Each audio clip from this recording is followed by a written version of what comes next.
깊이 있는 경제발전소. 지금 여러분께서는 경제평론가 박연미가 진행하는 경제발전소를 듣고 계십니다. 한쪽으로 치우치지 않고 평균대 위에서 딱 따져보겠습니다. 쏟아지는 경제기사 속에서 중심 잡는 법 배우는 따져봅시다. 오늘은 참세상연구소 홍성만 연구실장님과 함께하겠습니다. 어서 오세요. 네, 안녕하세요. 또 나왔습니다. 오늘은 뭘 따지러 오셨나요? 네, 오늘은 4차 재난지원금 관련해서 국가 부채 비율 논란을 좀 따져보려고 나왔습니다. 나라빚 너무 늘어나서 나라 망한다 이 얘기하고 사람 숨 넘어가는데 그러면은 일단 당 보충 안 하겠느냐 네, 요 그렇죠. 논란이 부딪히고 있는데 둘 중에 누구 말이 맞느냐 한번 따져보시죠. 구체적으로. 이번 재난지원금 20조 정도 이제 지원하는데 그 중에 적자 국채가 한 10조 정도 또 발행한다고 해요. 적자 국채라는 게 나라에서 빚내는 거죠. 그렇죠. 국채를 발행해서 이제 조달하는 건데 그렇게 되니까 이제 연말까지 965조 원 정도. 그래서 1년 우리 저희 GDP 예산이 한 2,000조 정도 되는데 한 절반 조금 못 되게 48% 정도로 국가 부채 비율이 올라간다고 해요. 그러니까 이거에 대해서 이제 그 보수 일간지나 경제지 같으면은 정부가 이제 모두 빚내서 사업을 한다고 재난지원금에 대해서도 이제 국가 부채 비율이 올라가니까 주지 마라. 이렇게 좀 얘기를 하고 있는 상황이고요. 주지 말든지 아니면 아주 선별해서 지원을 하든지, 해야 하든지 예. 규모를 줄이든지. 구체적으로 내용을 한번 볼까요? 올해 그 조선일보 기사를 좀 보면은 올해 중 국가 채무 비율 50% 문 열리나라는 이 3월 2일자 기사가 있는데요. 이 내용들을 보면은 이제 국가 채무 이제 증가 속도가 빨라지면 국가 신용 등급에 악영향을 미친다고 보도하고 있어요. 그래서 아까 말씀드린 대로 줄여라, 주지 마라 이렇게 하고 있는 거고요. 그리고 이제 한겨레 신문 같은 이제 개혁 언론들 좀 보면은 아직 재정 여력이 충분히 있다는 건데요. 그리고 특히 이제 지금 특히 코로나 지나면서 그 여러 나라들의 국가 채무 비율들이 워낙 올라갔기 때문에 그러니까 GDP 대비 국가 부채 비율을 따지는 것은 사실 지금 적절하지 않다라는 그런 입장이고 그 대신에 결국에 이자 비용을 낼 수 있느냐. 그래서 이제 국채 이자 비용을 기준으로 좀 볼 때다라고 보고 있습니다. 이게 10년 전에는 우리나라 1.2% GDP 대비 1.2%를 이자로 이제 지급을 했는데 지난해 같으면 1.0% 오히려 낮아졌다는 거죠. 그래서 더 여력이 있다는 겁니다. 그 GDP라는 게 결국 국가의 몸집이니까 시간이 가면 갈수록 나라 살림살이가 커지면 그에 대비한 국채 이자 비용은 낮아질 수밖에 없는 거죠. 사실? 그렇습니다. 예.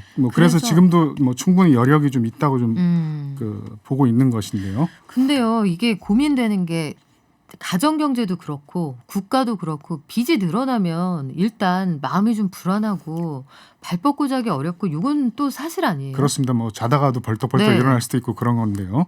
그러니까 아무래도 이제 그 국가 부채 비율이 늘어나면 좋을 게 하나도 없는데 어쨌든 국채 발행하는 데서 이자를 더 지급을 해야 된다든가 아니면 이것 때문에 경기가 좀 악화되면 심한 경우에 이제 외국 자본이 아예 다 빠져나갈 수도 있는 그런 문제가 생기기 때문에 어쨌든 현재 수준에서는 국가 부채 비율을 좀 가능한 한 안정적으로 관리하는 게 나쁘지는 않습니다. 그래요. 빚을 막 내는 거는 당연히 좀 위험하고 그 어려운 문제겠지만 지금 상황이 굉장히 특수한 건 또 맞고 상대적으로 다른 나라에 비해서 여력이 있는 것도 사실이다 이런 주장도 있는데 그러면 이 국가 부채 비율이라는 게 대체 어느 정도 되면은 안정적인 거예요? 이게 사실 알고 보면 거의 고무줄에 가깝고요. 그리고 워낙 상대적이라서 과거에는 이제 40% 정도면 얘가 이제 안정적이다 이렇게 봤는데 지금 60%까지는 괜찮지 않냐 그런 상황이고 미국도 올해는 그 국가 부채 비율이 100% 넘어간다고 해요. 일본은 벌써 30% 넘어서 있는 그런 상황 수준이고 해서 이게 고정적인 그런 건 없는 것 같습니다. 그렇군요. 이게 사실 어느 정도 몸무게가 적정하느냐 이거랑 좀 비슷한 것 같기도 한데 숫자 자기 키의 중간 숫자랑 비례해서 가면 좋다. 150이면 50kg, 160이면 60kg, 170이면 70kg 적당하다는 얘기도 있고 45kg가 좋아 이런 얘기도 있겠습니다만 이게 그때그때 보는 시각에 따라 좀 다르긴 해요. 근데 어떤 점에서 논란이 되는지 고민을 좀 해보면 달러, 엔화, 유로 이런 거는 국제 결제 통화잖아요. 네네. 어디에서 뭘 사도 다 받아주는 돈인데 네. 그들하고 우리는 좀 형편이 다르다. 다르죠. 네. 그래서 환율 방어 못하면은 나라 경제에 이 문제되는 거 순식간이다. 이런 논란도 있잖아요. 네, 맞습니다. 근데 뭐 이 문제를 따지면 사실 좀 얘기가 좀 길어지는데요. 그 2008년 금융위기 전에는 미국 그 국가부채 비율이 40%그 아래쪽에 있었거든요. 그러니까 지난 10몇 년 동안 네. 미국이 그 국가부채 늘린 걸 보면은 1년 GDP만큼 늘어났어요. 거의 100% 가까이 늘어나는 이런 뭐 상황까지 좀 예측이 좀 되고 있거든요. 이 위기 대응이 끝나면 그렇게 되면 지금 미국의 뭐 우리나라 GDP 한 10배 정도 넘는데 네. 우리 돈으로 한 사람은 2경 정도입니다. 그러니까 이거를 네. 그 나라 국민들은 갚을 수 있느냐? 일본은 뭐 좀 많게 잡으면 250%까지인데 지금 뭐 경제 성장률이 0% 상황인데 뭐 GDP 10%만 매년 그렇게 갚는다고 해도 25년이 걸립니다. 근데 일본 재정이 GDP 한 20%가 안 되거든요. 그러면 절반 이상을 털어도 그렇게 못 갚는 그런 상황인 거죠. 그러니까 그 4분의 1 정도만 해도 50년이 걸리고 그 절반 또 다시 해도 100년이 걸리는. 그러니까 이게 결국엔 못 갚는 정도의 부채들을 계속 늘여놓고 있는 그런 상황이 되는 거죠. 그렇게 해도 빚을 당당하게 낼 수 있는 그들의 자신감이 결국 기축통화 보유국이라는 안정감에서 나온다는 게 좀 부럽기도 하고. 그거 상대적인 겁니다. 제가 네. 보기엔 상대적이고 뭐 예를 들면은 양적 완화 같으면은 그것도 이제 기축통화국만 할 수 있는 거다라고 했는데 이번 코로나 위기 대응에서는 한국 같은 신흥 그 국들도 양적 완화를 했거든요. 근데 아마 그 전에 했으면은 뭐 이제 신용평가사에서 신용 등급 떨어뜨리고 뭐 외환위기가 발생했을 수도 있겠습니다만 지금은 그런 조건이 또 허용되는 그런 상황이 되는 거죠.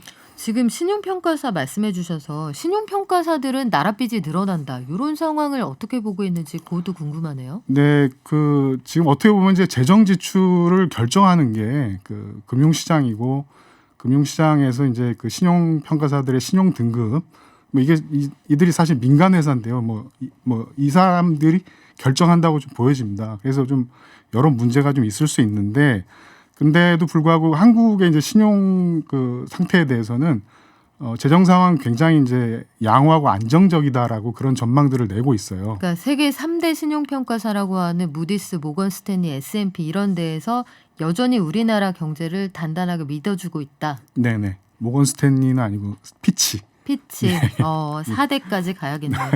그러면 이 피치가 이런 경고를 했다. 이런 얘기가 일부 언론에서 나왔어요. 네네. 피치 지난해 2월 한국 재정 상황 경고 46% 넘으면 위험하다. 이런 지적이 있었다는데 지금 해주신 말씀하고 좀 뉘앙스가 다른데요? 네네 그렇습니다. 이게 이제 신용평가사들의 전망이 워낙 결정적이다 보니까 결국에는 재정 건전성이 문제가 있다라는 그 근거를 신용평가사들의 입을 빌려서 할 수밖에 없는 그런 상황인데 피치가 지난해 2월에 그렇게 전망한 건 사실입니다. 근데 이게 2월 달이라는 거에 좀 초점을 좀 맞춰 보시면 지난해 2월, 네네. 2020년 2월에 한국에 이런 얘기를 했는데 2월이면은 글로벌 팬데믹이 선언되기 이전 상황입니다. 네네. 그렇고 이제 뭐 대봉쇄 이전이기도 하고요.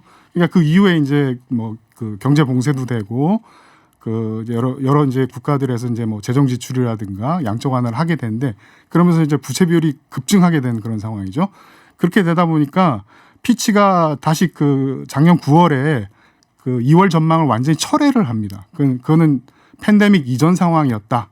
지금은 상황이 바뀌었고 한국 재정은 굉장히 안정적이다라고 다시 발표를 하죠. 그러면 이 내용은 보도가 잘 됐습니까? 네, 이게 뭐 연합뉴스까지 제가 보기엔 보도가 된 것 같은데 다른 보수 언론들은 이 연합뉴스 기사를 인용하지도 않았어요. 오직 지난해 2월에 있었던 피치가 46% 넘으면 위험하다고 했다는 그 경고만 그 부분만 잘라서 보도하고 있는 그런 상황이죠. 그러면 피치라는 회사가 사실 뭐 세계 신용평가사가 피치라는 한 곳만 있는 건 아닙니다만 이 특정 회사를 언급해서 경고를 하고 싶다면 이건 구문이잖아요. 작년 네네. 2월이면. 그러면 뉴스나 신문 보도의 속성이라는 건 가장 최근에 나온 핫한 뉴스를 가지고 보도하는 맞습니다. 게 뉴스죠. 정설인데 예. 그게 말 그대로 뉴스인데 9월에 나온 최신 뉴스를 두고 굳이 지난 2월 뉴스를 인용하는 데에는 뭔가 그럴 만한 이유가 있는 건가요? 뭐 이게 이제 재정 건전성이 악화되면 위험하다라는 그 근거가 그 신용평가사들의 입을 통해서 나오지 않으면 안 되기 때문에 자꾸 그런 뉴스가 아닌 올스죠. 이건 뭐 사실상 가짜 뉴스와 같은 그런 얘기입니다. 그래서 구문이 굳이 필요했다 이런 말씀인데 다른 신용평가사들 뭐 무디스나 S&P는 어떻습니까? 네, 뭐 앞서도 말씀드렸는데 그쪽도 그 똑같이 그 한국 그 재정 상황은 굉장히 양호하고 그리고 경기 전망도 안정적인 그런 상황을 유지하고 있습니다. 그래서 뭐 현재 신용 등급을 뭐 계속 유지하고 떨어뜨릴 뭐 그럴 그 가능성들은 거의 없어 보이는 그런 상황입니다. 네, 신용 등급은 사실 신용 등급만 있는 게 아니라 등급 전망이라는 게 있기 때문에 네네. 6개월이나 1년 뒤의 상황을 등급 전망으로 같이 발표하거든요. 그 등급 전망이 안정적이면은 당분간은 신용 등급 조정은 없다 이렇게 보시는 게 일반적인데 네. 그런데 그러면 이렇게까지 구문을 인용을 해서 재난지원금을 주었을 때 발생할 수 있는 여러 가지 위험성을 다소 과하게 보도하는 이유가 뭐예요? 네, 이건 뭐 여러 가지 이유가 있다고 좀 생각 좀 되는데요. 일단 우리나라가 이번 그 코로나 대응을 하면서 그 재정통화 확대 정책으로 전체 그 푼 돈이 GDP 한 13% 정도가 조금 넘는다고 해요. 네. 뭐 돈으로 따지면 한 260조 원 정도가 좀 넘는데, 근데 만약에 이제 국가 부채를 얘기를 하자면 사실 이 돈 전체를 놓고 얘기를 해야 되는 겁니다.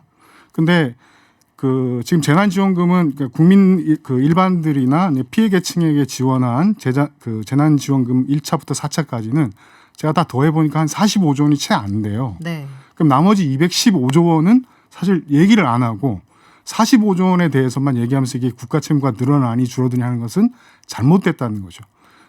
전체적으로 보면 이렇게 균형 잡히게 모든 정보를 객관적으로 보여주지 않기 때문에 네네. 정확한 판단의 준거를 제공하지 않고 있다 이렇게 보시는 거군요. 그렇습니다. 그래요. 이 재난지원금을 둘러싸고 여러 가지 논란들이 많습니다. 코로나가 뭐 하루 이틀에 끝날 것도 아닌데 언제까지 퍼줘? 이런 의견 갖고 계신 분들도 분명히 있을 거고 네네. 이 그 특별한 곳에만 집중 타격해서 전달해 줘 이런 의견 가진 분들도 계실 텐데 요거 계속해서 좀 따져 보시죠. 참세상연구소 홍성만 연구실장과 함께했습니다. 오늘 말씀 고맙습니다. 네, 감사합니다.